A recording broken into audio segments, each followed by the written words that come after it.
சாயி சச்சரிதம் அத்தியாயம் 27 விஷ்ணு சஹஸ்ரநாமம் பாகவதம் இவற்றைக் கொடுத்து அனுகூலம் செய்தல். பாபாவிடம் முழுமையான இதயபூர்வமான சரணாகதி எய்துதலே மாயையின் பிடிகளிலிருந்து விடுபடுவதற்கு மிகச்சிறந்த வழியாகும். மாயைக்கு அப்பால் வேதங்களால் உன்னை எடுத்துச் செல்ல முடியாது. சத்குரு ஒருவரே அங்கனம் செய்ய முடியும்.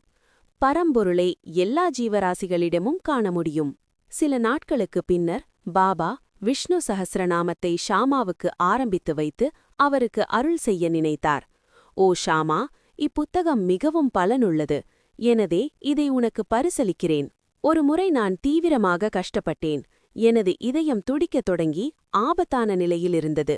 அத்தகைய தருணத்தில் நான் இந்நூலை எனது மார்போன வைத்து அணைத்துக் கொண்டேன். அல்லாவே என்னை காப்பாற்ற கீழிறங்கி வந்தாரென்று நினைத்தேன். எனவே இதை உனக்கு கொளிக்கிறேன்.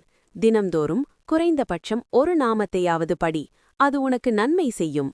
ராம்தாசி சூரத்தாவாரை விதைகளுடன் உடனே திரும்பினார். அங்கிருந்த அண்ணா சிஞ்சனீகர் தனது நாரதர் வேலை செய்து நடந்ததெல்லாம் அவரிடம் உரைத்தார்.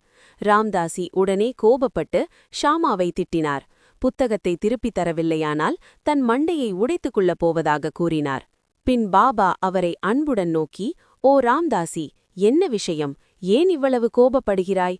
ஷாமா நம் பையன் இல்லையா? நீ தினம்தோறும் இந்த புனித நூல்களை படிக்கிறாய். எனினும் உன் மனது தூய்மையற்றதாயும் உனது உணர்வுகள் கட்டுப்பாடில்லாமலும் இருக்கின்றன. உண்மையான ராம்தாசிக்கு மமதா இருக்கக்கூடாது, ஆனால் சமதா இருக்க வேண்டும். உன் இடத்தில் அமர்ந்து கொள். பணம் கொடுத்தால் ஏராளமாக புத்தகங்கள் கிடைக்கும். ஆனால் மனிதர்கள் கிடைக்க மாட்டார்கள். நன்றாக நினைத்து பார்த்து தயவுள்ளவனாயிரு. நான் தான் அதை அவனிடம் கொடுத்தேன். உனக்கு அது மனப்பாடமாக தெரியும்.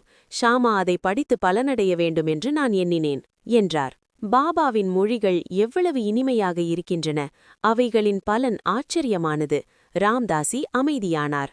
வேதங்களில் கூட ஒருவன் எவ்வளவுதான் கற்றுத்தேறியிருந்தாலும் பிரம்மத்தை அறிந்தவன் முன் உண்மையிலேயே மங்கிவிடுகிறான். ஆன்ம அறிவின் முன் கல்வி பிரகாசிக்க முடியாது. ஸ்ரீ சாயியை பணிக. அனைவருக்கும் சாந்தி நிலவட்டும்.